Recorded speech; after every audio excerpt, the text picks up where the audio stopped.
If you are here for the first time, we welcome you, and there's a little card in your pew. If you want to fill that out, you can put that in the basket as the ushers are coming around. And if you don't want to, guess what? That's okay too. If you're online, you can type the word connect in the comments box, and one of our ambassadors will reach out to you. I'd be really interested to hear where you are viewing from.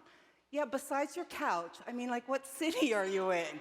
So if you would type that in, that would be really cool, and it lets me know, like, what's our reach? Unity Church of the Hills. So thank you for doing that. This is Bring a Friend to Church, to Unity Church of the Hills. We just think that we have a powerful message, and this is a powerful community, and we just want to spread that light. So we have an incentive of a raffle that for each person that you bring, you can fill out a raffle ticket, put it in the box, and then next on January 2nd, we're going to pull that out. And there's two choices of a grand prize. One is donated by Steve Meyer, is a flight around Austin. He's a wonderful pilot, used to be a commercial pilot. So that's one of the choices. The other is Reggie's partner, Danny, has offered to do a makeover. So if you're stuck in, I wanted to say 1980, and then I realized, wow, that's 40 years ago. That's a little scary. So maybe 2000, and you want to update that, you can do that as well. All right, we are going to have our Burning Bowl ceremony, and that is going to be on this Friday, December 31st, 6 p.m. So if you are wanting to release those things that no longer serve you, this is a wonderful ritual in Unity that we do to just release all those things that we used during this past year to maybe figure out and work through some COVID, some changes, some whatever. But then we realized, you know what? I don't need that tick anymore. I can release that tick. So if you have some ticks that you'd like to release, please join us on December 31st. And then on the Sunday following that is the White Stone Ceremony. And this is where we set our intentions for the year. And it's a beautiful, really sacred ritual in which we say what is ours to do. What is the aspect of the divine that we want to embody through the year? And so we'll be doing that next Sunday. All right, and I wanted to just let you know that January 1st, I'll be here 8 months. 8 months. Where did that go? Wow, that's like really fast. So when you're a new minister, as opposed to getting an annual review, you get two. You get like a 6-month marker, and then you get a 12-month marker. So we're a little delayed in the 6-month marker, so that's going to happen in January, and it's going to be what's called a 360 review. So they're going to, find out, what do you think? What do you think of this minister? What do you think of what we've been doing? So board members here are Lori. Anyone else here? Art's here. So please reach out to them and let them know what you're thinking about Unity Church of the Hills. It's important that you get to say what's going on with your community, what you love about your community, what's not so much. But those folks who have not so much, they've already talked. So I'm really looking for those who love. So that's what's coming up there. And then we're going to look at our mission statement. So what's our mission statement? Our mission statement is about how we want to be in the world, right? If you're willing, say that with me. We put God first, celebrate life, serve truth, and empower people to transform their lives. All right, you guys are a little sleepy this morning. What's going on? Is this like the hangover from Christmas? I'm like, wow. All right, we'll shake that up in a little bit. We've got the opening prayer coming up, and we've got beautiful John Fleming's Consciousness coming to pray, and Rodney is going to do the bowl for us, so just sit back, allow that sound to penetrate, and prepare for opening prayer.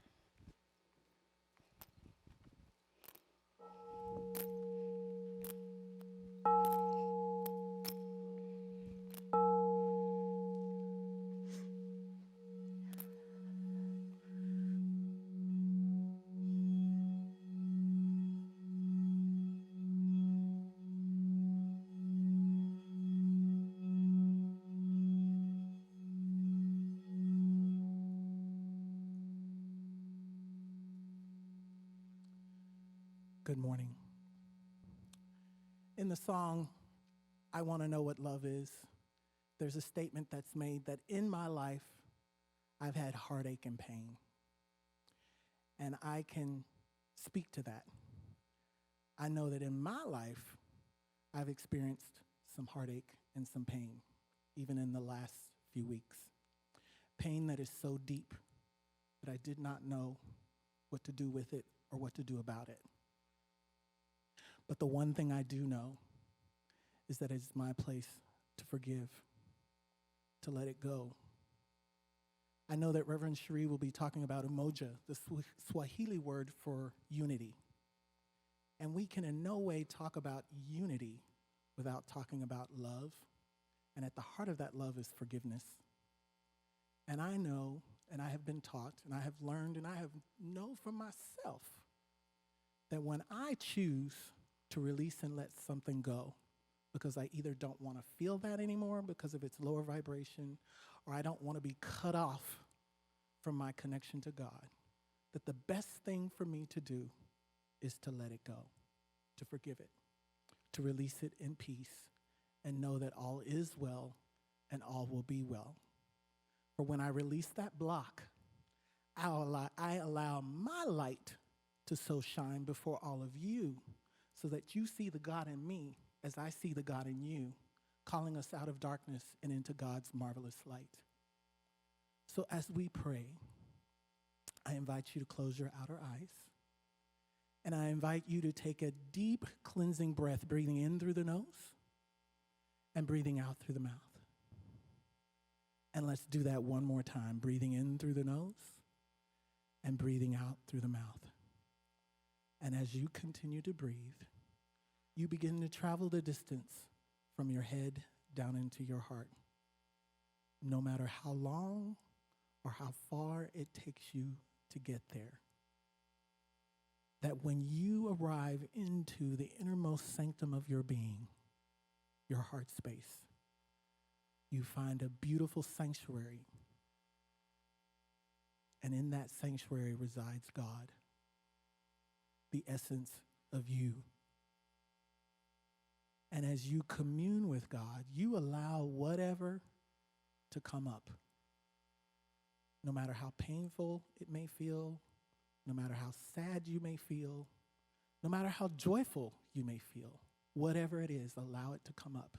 And allow yourself to feel that. Feel it. Let it speak to you in ways that you will understand.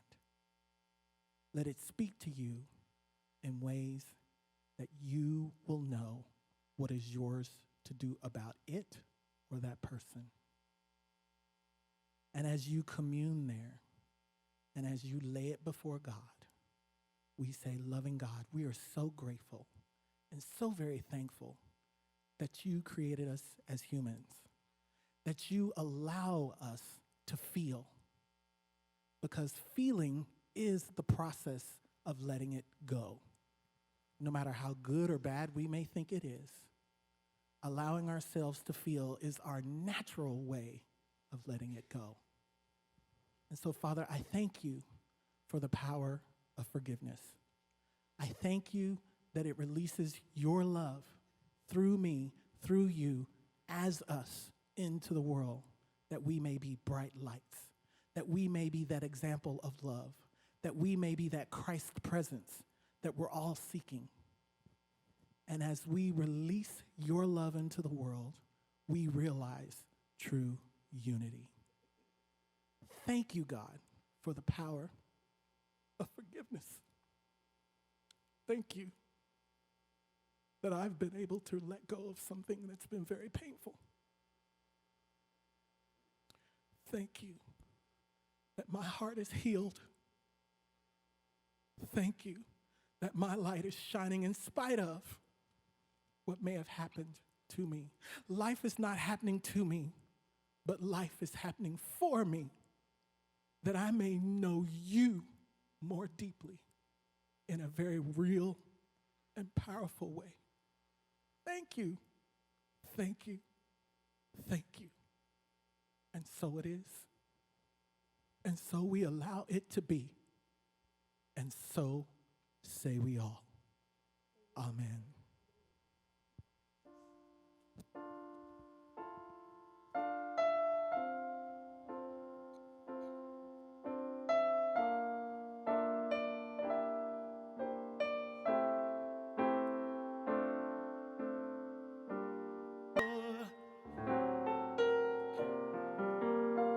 So many wonderful blessings and so many open doors, a brand new mercy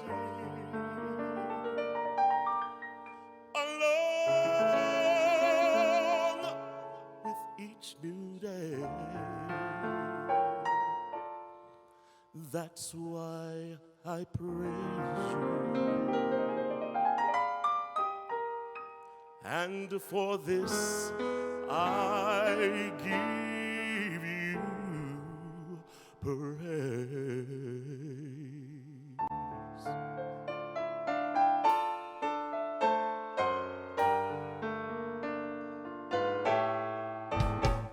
For waking me up this morning, That's why I praise you.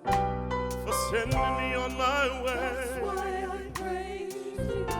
for letting me see the sunshine Praise you. of a brand new day. I want to say thank you, Lord, That's why I praise you. for all you give to me each day. That's why I praise you. That's why I praise you. For this I give you praise. You're Jehovah Jireh. That's why I praise you. Oh, you've been my provider. That's why I praise you. Oh, so many times you've come and met my needs. So many times you rescued me. I want to thank you, Lord, That's why I praise you. for all you give to me each day. That's why I praise you. That's why I praise you. For this I give you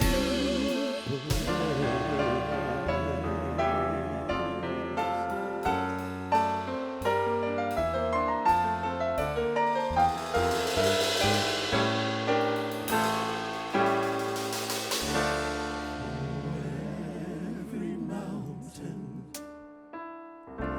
you've brought me over,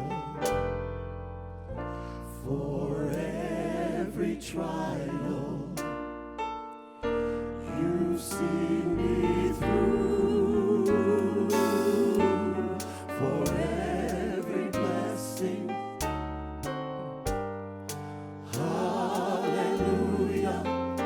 For this I give you praise.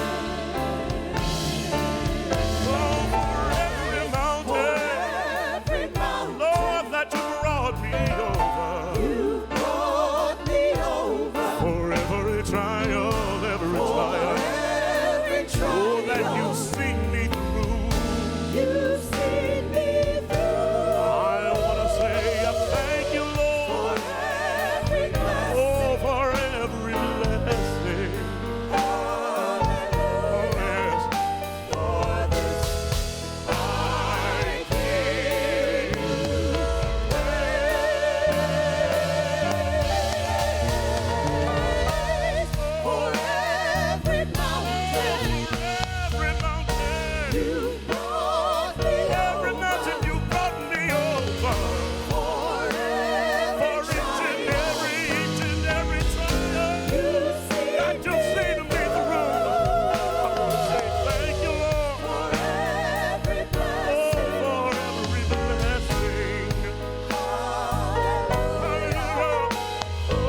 celebration.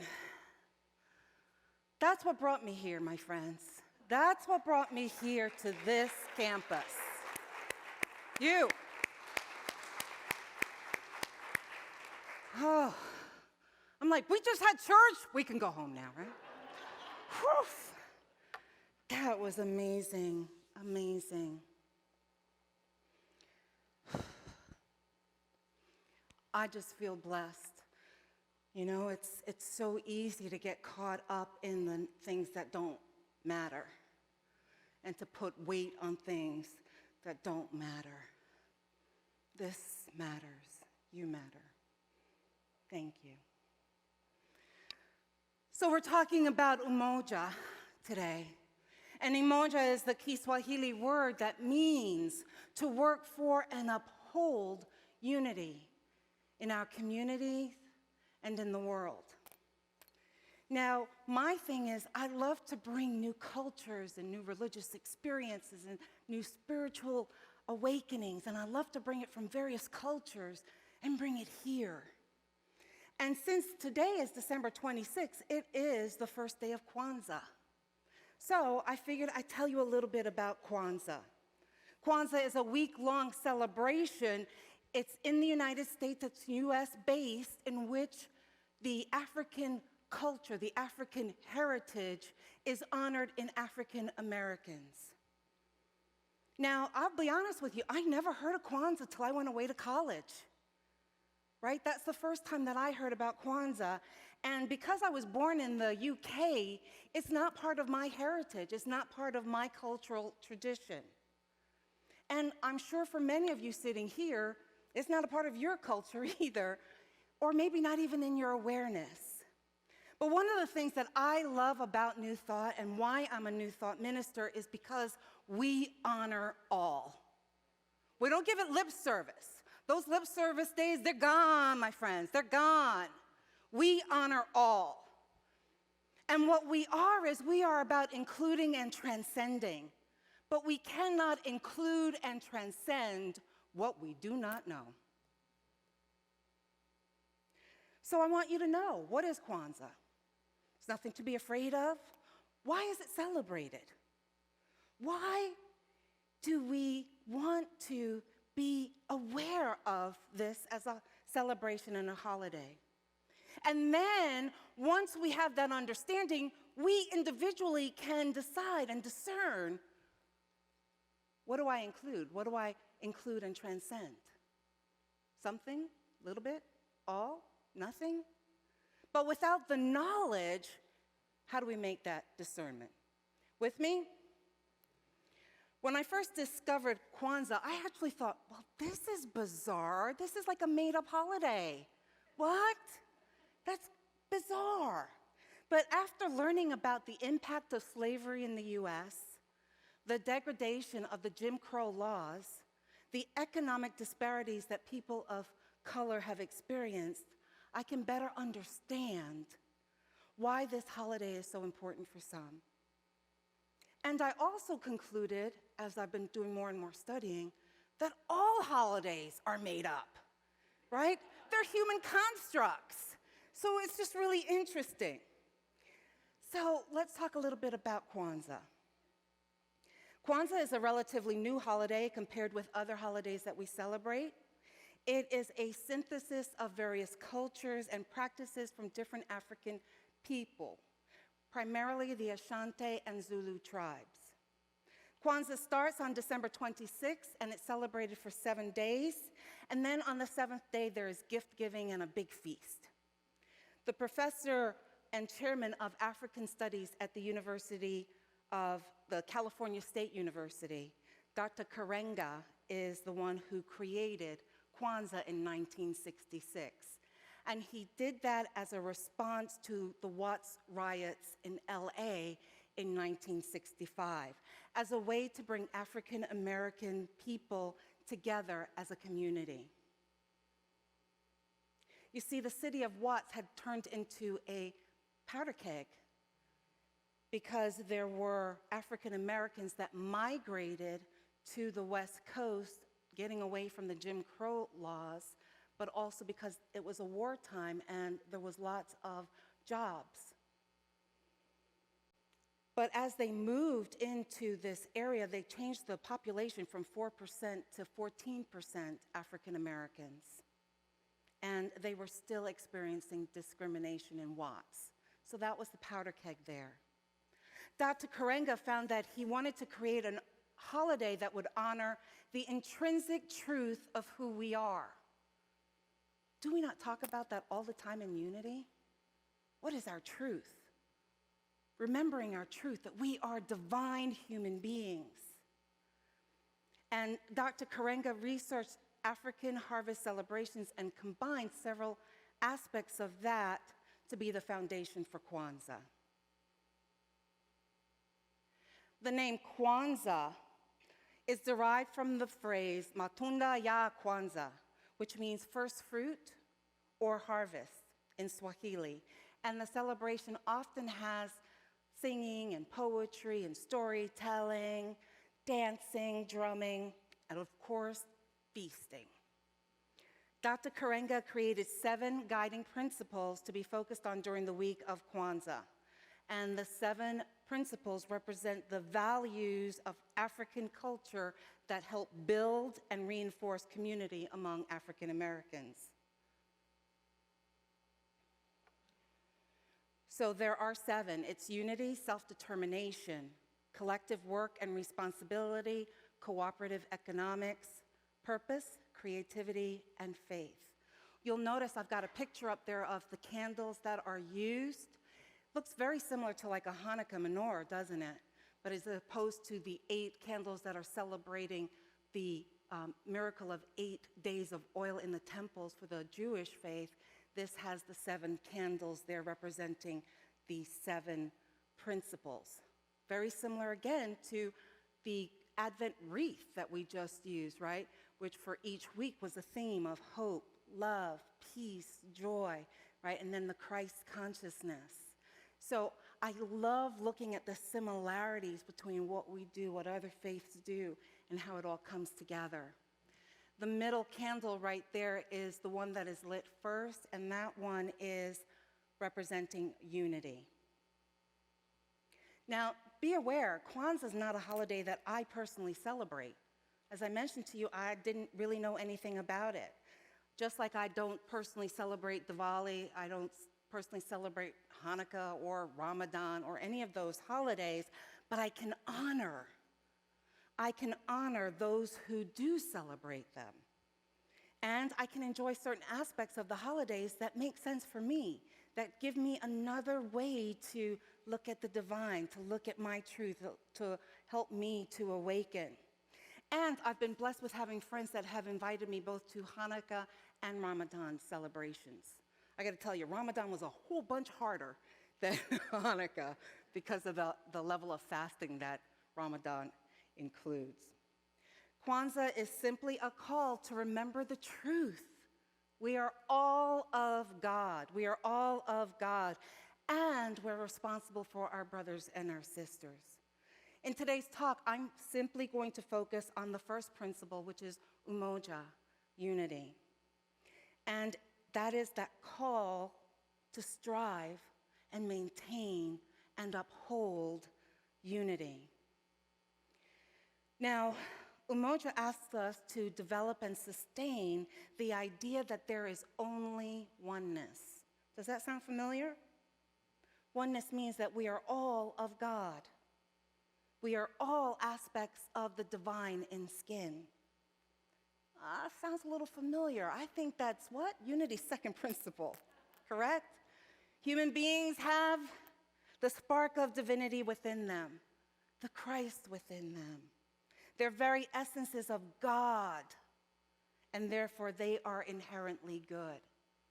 And in her book, The 5 Principles by Ellen Davenport, she writes this: wherever we originated physically, we are first an idea in God mind. And if God is all there is, and everything is God, how could we be anything but divine? We're talking about the image of God, the Imago Dei. This is what we're talking about. And keeping our second principle in mind, then how can we disregard anyone else? How can we disregard anyone else? If anything, it's a call for the practical application of knowing that we must walk our talk. Andrea Leonard writes this about Umoja. Umoja urges us to practice a principled and peaceful togetherness, rooted in mutual respect, justice, care, and concern, security of person, equitable shared goods. And it calls us to stand in solidarity with the oppressed, suffering, and struggling peoples of the world in the cooperative achievement of these goods. You see, Leonard mirrors my understanding of living in unity and oneness with each other. Unity is not theoretical. Did you hear me? Unity is not theoretical. We cannot say to someone, there is only oneness, and then turn around and treat them less than. We cannot say, we love you to someone, and then ignore their pain and suffering. We cannot say, we are the Christ, and then ask them to persecute another person. That isn't living that second principle, my friends. That's not doing our own shadow work. We are living in a time in the world where we feel dissonance in our lives. At times, that level of uncomfortability makes us cranky and judgmental. That's right. In our stress, we may operate from the, we want what we want when we want it. And many times, we don't care who has to be marginalized or inconvenienced for our well-being. We may not even realize that's what we're doing or that's what we're asking of others. So here are some questions for you to ponder. Do your needs have to be met at all times? And if not, someone has to be wrong? Are you longing for the good old days when you could say whatever you said and no one would take offense? Do you think your job is more important than others, especially if you have the degree that you hold? Does your personal mission supersede everyone else's? If you answered yes to any of these questions, well, first I'm going to welcome you to the human race. Yes, indeed. That means you're just like the rest of us. And second, it may be an indicator that you are out of alignment with that second principle. Here's something else to think about. When we are in the midst of change, our humanity wants to try to control people, places, and things. Because we think that if we control those, we will feel that we are in control. And when we are in the throes of change, we often feel fear. Fear of the unknown. Even if we are moving in a better direction, even if this is for our highest good, we still don't like that feeling of fear, that feeling of not knowing, that feeling of not being in control. Unaware beliefs drive our thoughts and our behaviors. But when we are feeling fear, oh my goodness, when we are feeling not in control, those unconscious biases seem to go into overdrive. Now, if you just heard that phrase, unconscious biases, and you felt your sphincter kind of squeezed together, let's talk about that for a moment. Because here's the thing, every one of us has unconscious biases. Every one of us. You're human. You've got them. Every one of us has it. I have them. Did you know that? Your minister has unconscious biases. Yes. And that term isn't to guilt trip you, it's not to guilt trip me. It's a term to bring your awareness to what is hidden. It's another form of shadow work. So in the previous example that I used where I said we cannot say we are the Christ and then ask for someone else's persecution, the conscious value is what? What do you think is the conscious value? The Christ, right? We're aware we want to be the Christ. That's the conscious value. The unconscious value is believing that someone is unworthy based on our social upbringing and that they need to be persecuted. That's the hidden. And that causes us dissonance. So I'm inviting you into the conversation of accepting that if you are breathing, I think you all are, right? If you're breathing, then you have unconscious biases. It's simple. And it's not about right or wrong. It doesn't mean that you're bad. It makes you human. And then, if you want to claim that you are awoke or that you are awakened, then you need to start asking questions. And here's the first question that I start with. How does our unconscious bias negatively impact this relationship or worldview? So I'm going to give you a recent snippet from my life, because sometimes, when we talk in these terms, we can't see them in real life application. So my life is full of them, so you're lucky.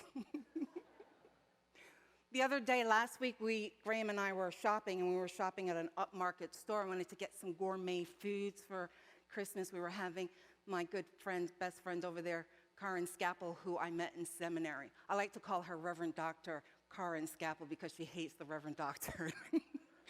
But that's what she is. So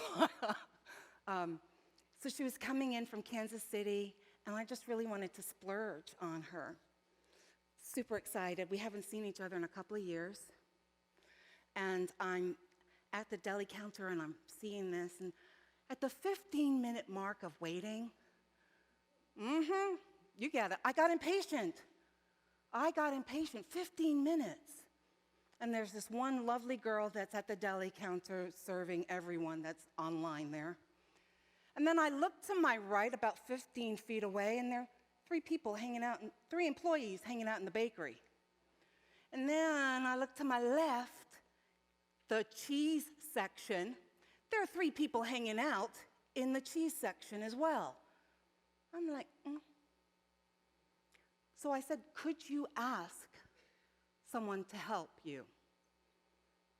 And she said, we're short-staffed. But do that. I'm seeing 6 people, doing nothing. So I breathed, and I realized my level of impatience wasn't going to be productive for either of us. And at that point, I left.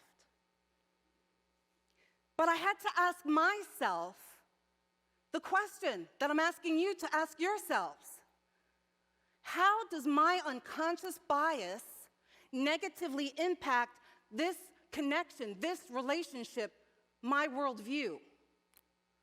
You see, I realize my unconscious bias in that situation is, if I'm a paying customer in an upmarket place, then I expect to be served quickly, efficiently, and with a smile on their face.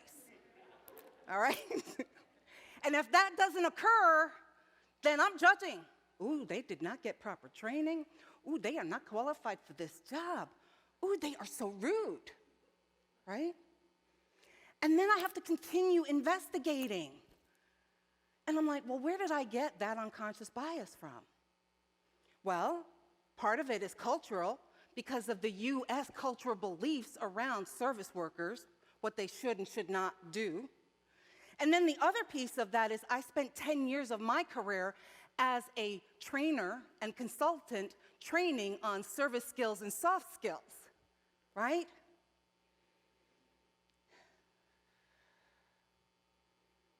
And then after that encounter, I had to ask myself, could I have handled that situation differently? Could I have done better? I mean, I wasn't rude to the individual, but I did not add. Did you hear me? I did not add to that connection. And then my answer came.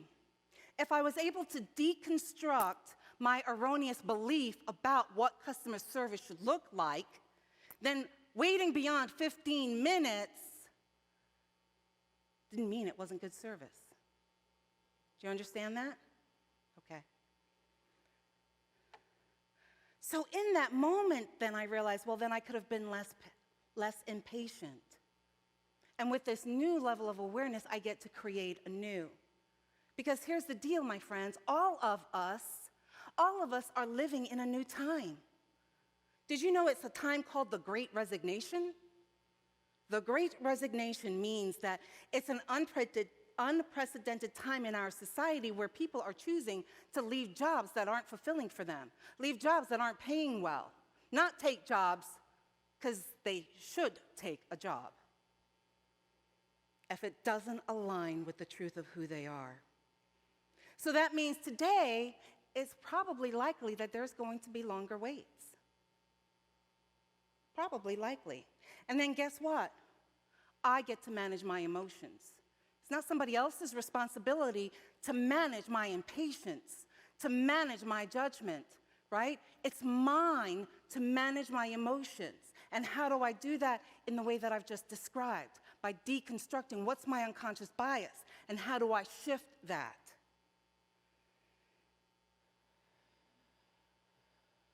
So I get to be aware that if I choose to shop, I need to expect a longer wait time.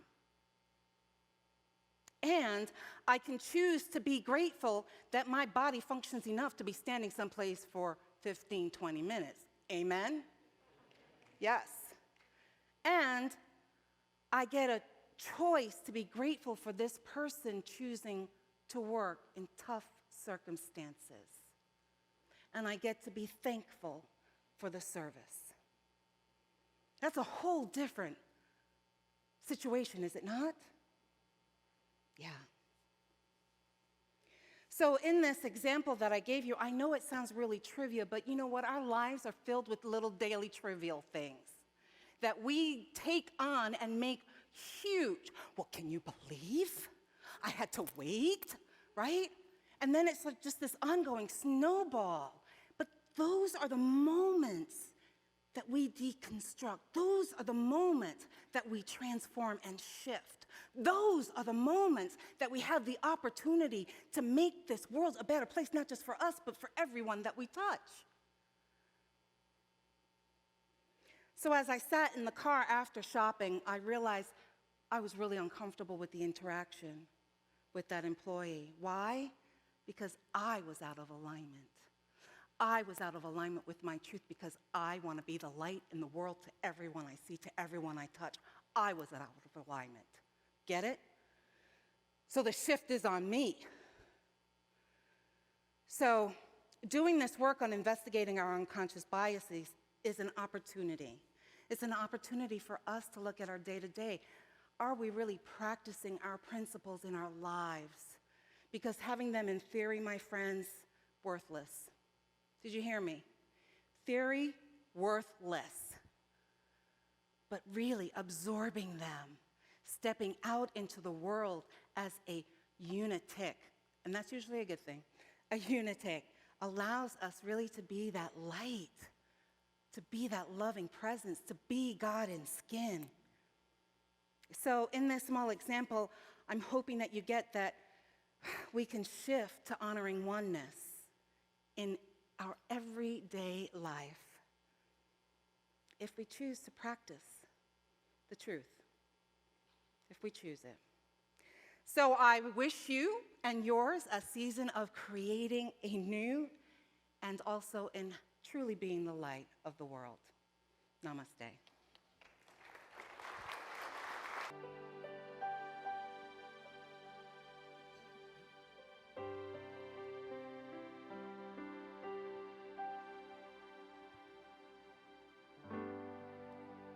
This is the air I breathe.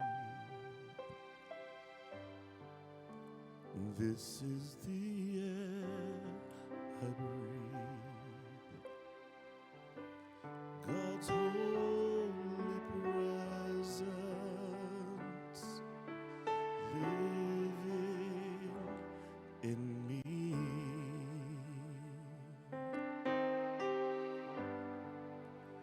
This is my daily bread. This is my daily bread. God's loving word spoken through me. And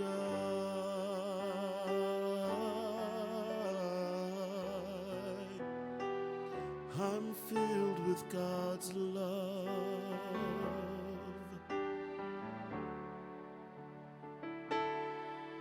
And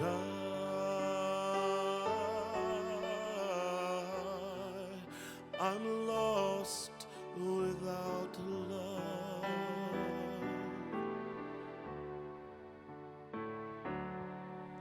And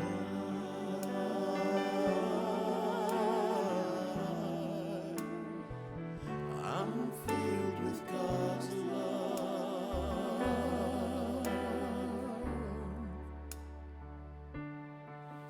And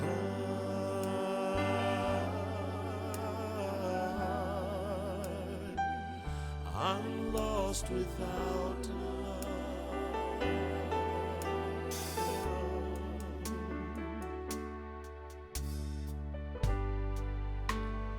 This is the air I breathe.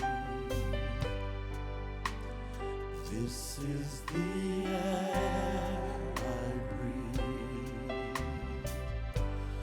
God's holy presence living in me.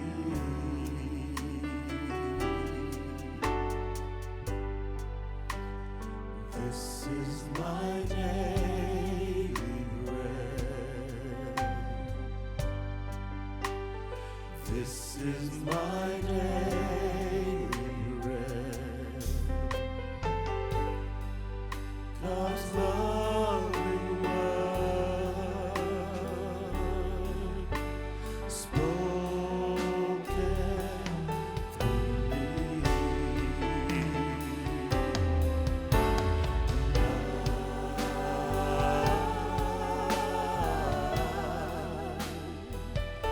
I'm filled with God's love.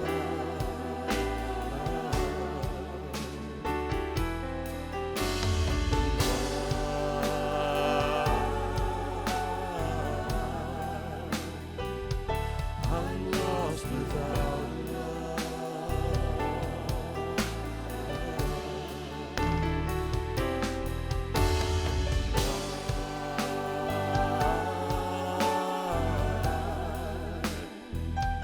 I'm filled with God's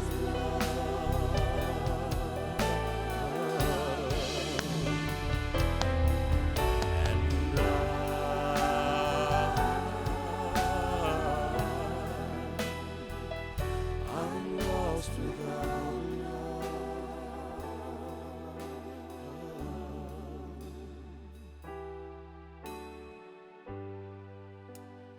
This is the air I breathe. This is the air I breathe. God's holy presence living in me.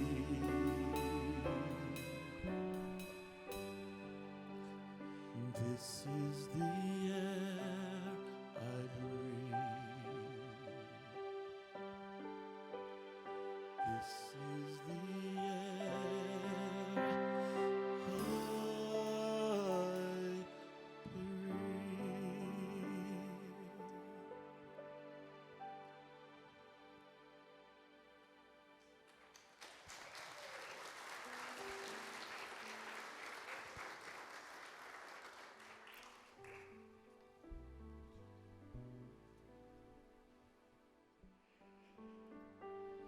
Thank you, Roderick. It's beautiful. If you're willing, I invite you to take that nice deep breath in and exhale. Allow your spine to be erect. Allow the energy to flow through your body. Feet on the ground, grounding into Mother Earth, allowing the light of God as you to flow in and through you, blessing Mother Earth. Focus on your breath.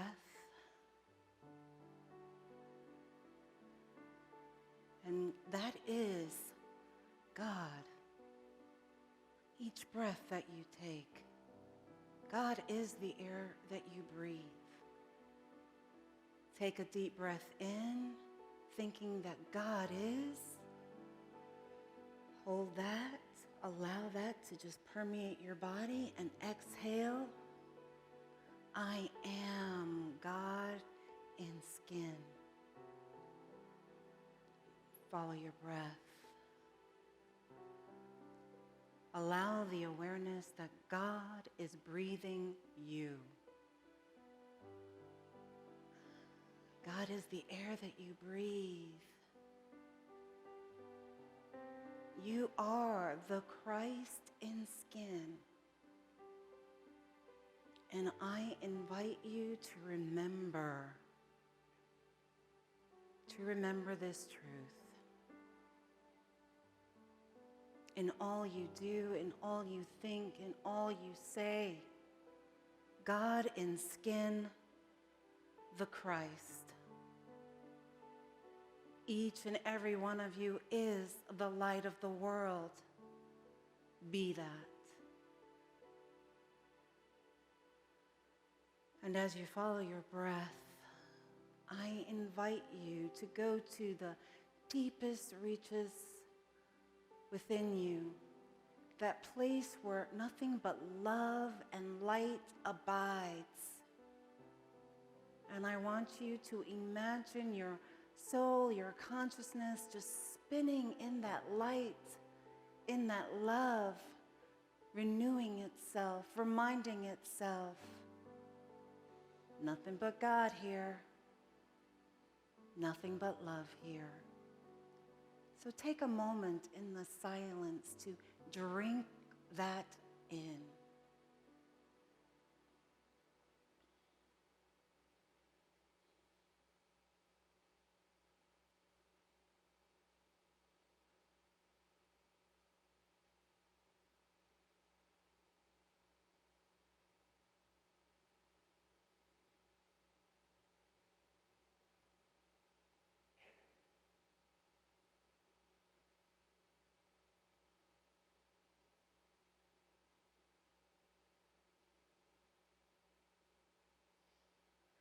And at the sound of my voice, take a nice deep breath in.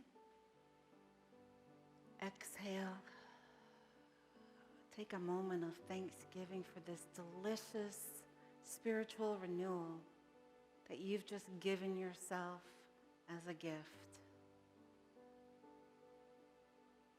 And while we're in this space, I invite you to hold Desmond Tutu in your heart and in your prayers as he has transitioned. And we just say thank you, Desmond, for the amazing work and journey that your soul has given to the world. And we see you taking flight on your new journey, knowing you did a job well done. Rest, my love.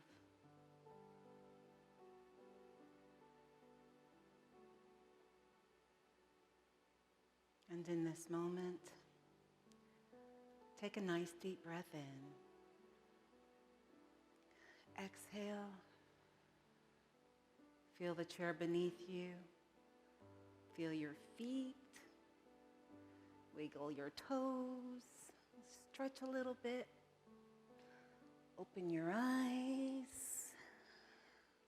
And be here now in this sacred space. Namaste.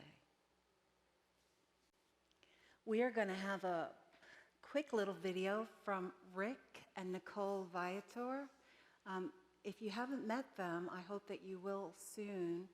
Rick and Nicole probably joined the organization here just shortly before I arrived as the minister here, and I've gotten to know them.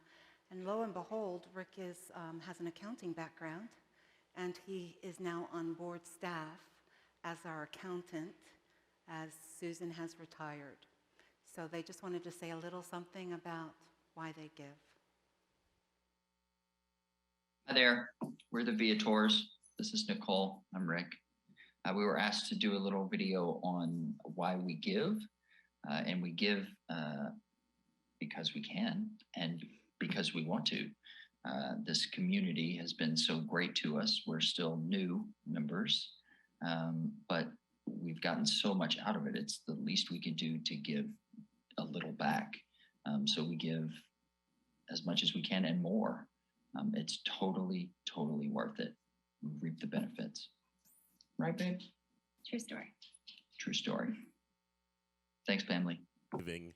I'd like to mention that even though we're in the middle of the holiday season, the season of giving is ongoing. And there's a song that reminds me of, well, there's a song that I'm reminded of. It's called You Can't Beat God's Giving.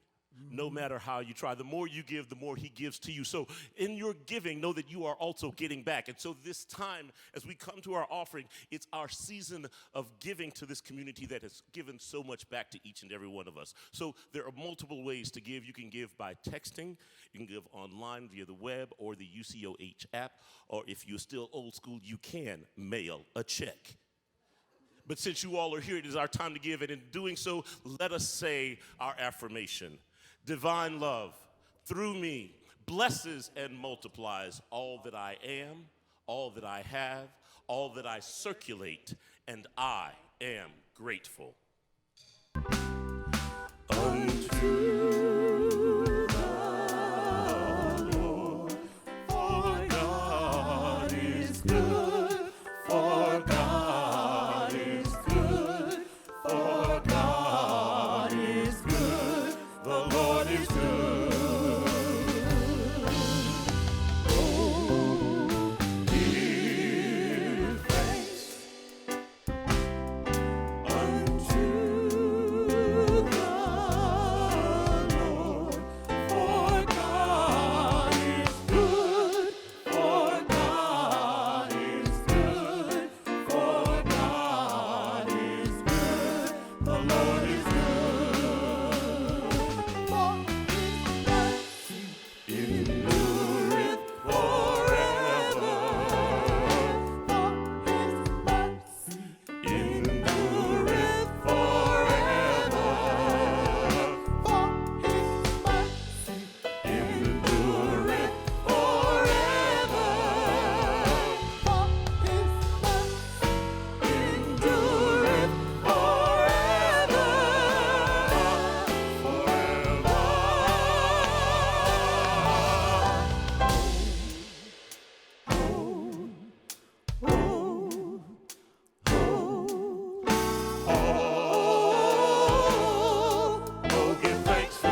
you celebration, the band, so appreciate you very much. Hi, Donna. So for these gifts and these offerings, we are truly deeply appreciative for everyone who's dug deep to support this spiritual community, knowing that we, in turn, support other communities in Austin and beyond.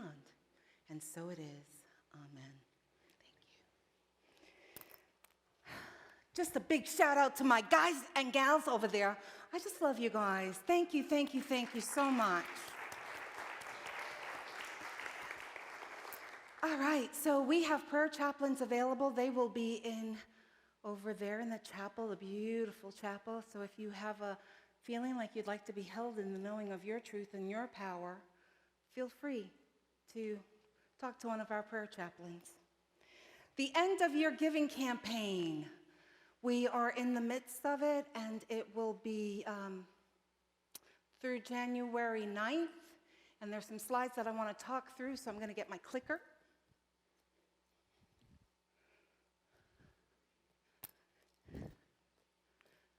These were prepared by our CFO, Ron. Some of you may have seen this already, letting us know that what's bronze, silver, and gold. So in 2020, we weren't even on the platform to be recognized as bronze. So we're getting better. Here we are, bronze in 2021, and bronze means about 16,000 to 17,000 income per week. Silver, where we're going to be really breaking even, that's about 21,000 a week. And then gold, when we're going to be like growing and expanding, 25,000 a week. I always talk about transparency, do I not? So I really want you to know what's going on with us financially. So right now we are about 96% of our campaign from last year, so we're looking good. So we really appreciate the digging deep that has happened. I got two $10,000 checks this week from members. That's a huge, huge blessing for us, and we are grateful. Why do we do this end-of-year campaign? Because it takes us through a lot of the year. Remember last year, 9 out of the 12 months, we were negative financially. But because we did the end of campaign and we had a surplus, it carried us through. So it's an important time in our movement, in our community. So where are we? Levels: survive, where we operated 2021. But I'd like us to at least be alive, wouldn't you? So that would be our break even at 21,000 a week, and then thriving is the next category. December birthdays. Who's got a December birthday? Okay, 1. Who else? 2. Who else? Is that a hand raise? Come on, yes, 3. And 4. Oh, what do I got to do? Pull teeth.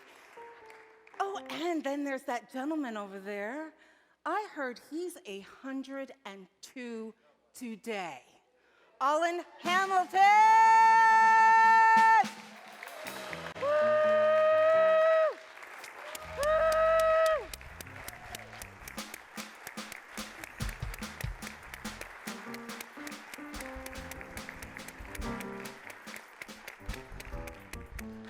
I want to be you when I grow up.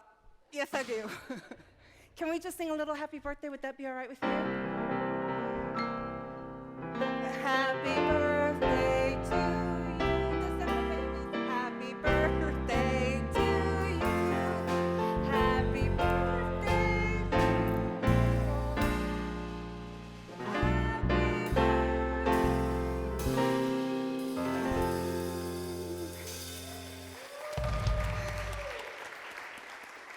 There is cake. There is birthday cake, so make sure. I know. And I'm begging you, please eat the birthday cake, because you know what will happen next week? The Rev will be eating the birthday cake. No, eat birthday cake. Take birthday cake home. All right, so next week we will be back. I'll be here, and we are going to be talking about what is your intention. Remember, I shared with you that next week we are doing the white stone ceremony, and that's where we set the intention. It really is such a beautiful ceremony. It's sacred. So if you haven't had an opportunity to do it before, come. If you have done it before, come again, because it's a new year and we get to really, there's some power in writing it down. There's power in that. I can't tell you how much that resonates in the universe. So please come and do that. We'll be talking about that next week. All right, are you ready for the prayer for protection?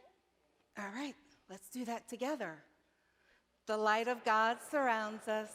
The love of God enfolds us. The power of God protects us. The presence of God watches over us. Wherever we are, God is, and all is well. Seeing you have a fabulous week ahead. Celebration's going to sing us out, and I'll see you next week.